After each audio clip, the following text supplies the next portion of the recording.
dan menetapkan serta mengumumkan tersangka sebagai berikut.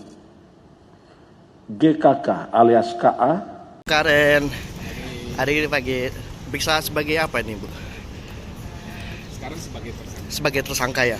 Kalau ditahan siap nggak, Bu? Kalau nggak usah ditanya, itu kan hukum. Oke, berarti kan hukum di Indonesia. berarti jalanin saja ya, Bu ya.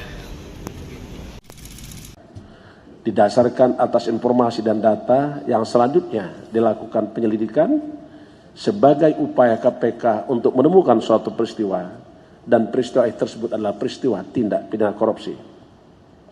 Kemudian KPK telah mengumpulkan bukti permulaan yang cukup sehingga kita lakukan penyidikan dan menetapkan serta mengumumkan tersangka sebagai berikut.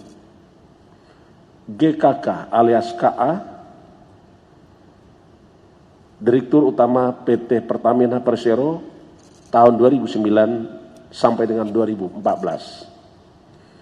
Untuk kebutuhan proses penyidikan, penyidik KPK telah melakukan dan akan melakukan penahanan terhadap tersangka GKK alias KA selama 20 hari pertama terhitung 19 September 2023 sampai dengan 8 Oktober 2023 di Rumah Tahanan Negara KPK.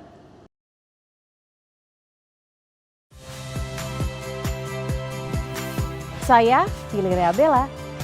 Saksikan program-program Kompas TV melalui siaran digital, pay TV, dan media streaming lainnya. Kompas TV, independen, terpercaya.